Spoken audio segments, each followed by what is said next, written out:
கூறியிருக்கக்கூடிய இந்த விவகாரம் என்பது அவருடைய வாழ்ந்த வாழ்க்கைக்கும் அவருடைய அர்ப்பணிப்புக்கும் அவருடைய திரை காதலுக்கும் அரசு மரியாதை செலுத்தியிருக்கிறது என்ற வகையில் இந்த நேரத்தில் பார்க்க வேண்டியிருக்கிறது.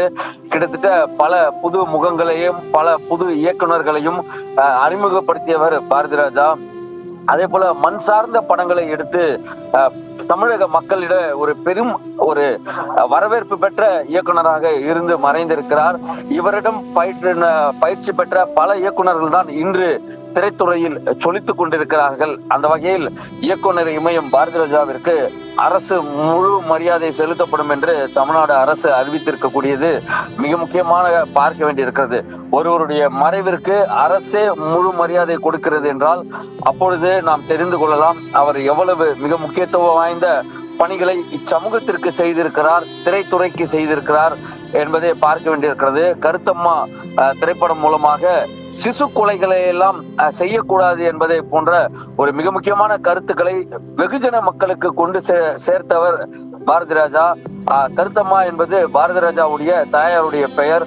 அவருடைய பெயரிலேயே அந்த படத்தை வெளிக்கொண்டு வந்தவர் பாரதி ராஜா.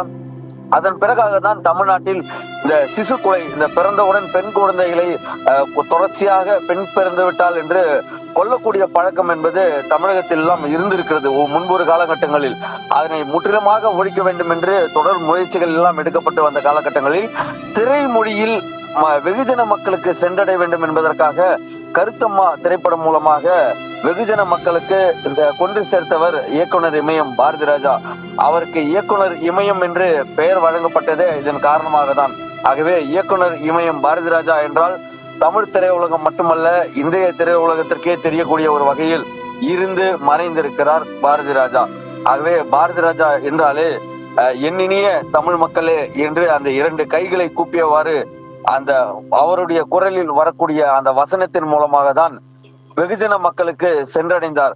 இன்றளவும் அவர் கிட்டத்தட்ட ஒரு 2-3 ஆண்டுகளாக உடல்நிலை குன்றியிருந்தார். ஆனால் இதற்கு முன்பாக இருக்கும் வரை தொடர்ச்சியாக பல திரைப்படங்களில் கெஸ்ட் ரோல் என்பார்கள், அதாவது 2 நிமிடம் நடிப்பது அல்லது 5 நிமிடம் நடிப்பது என நட்சத்திர விருந்தினராக பல திரைப்படங்களில் தகவல்களை பகிர்ந்து கொண்டமைக்கு நன்றி நித்யானந்தன். தொடர்ந்து இணைப்பில் இருங்க, பேசலாம்.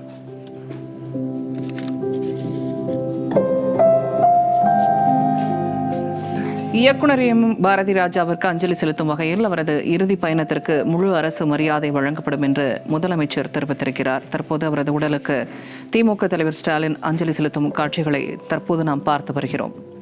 அவருடன் நாடாளுமன்ற உறுப்பினர்கள் மற்றும் முன்னாள் அமைச்சர்கள், கவிஞர் வைரமுத்து உள்ளிட்டோர் இருக்கின்றனர். அந்த காட்சிகளையும் தற்போது நாம் பார்த்து வருகிறோம்.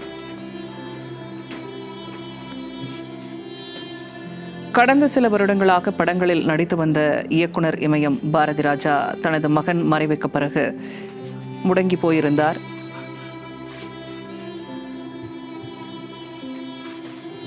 இந்நிலையில் இன்று காலை உடல்நலக்குறைவால் காலமானார். அவரது உடலுக்கு ரசிகர்கள், திரை உலகினர் மற்றும் அரசியல் தலைவர்கள் அஞ்சலி செலுத்தி வருகிறார்கள்.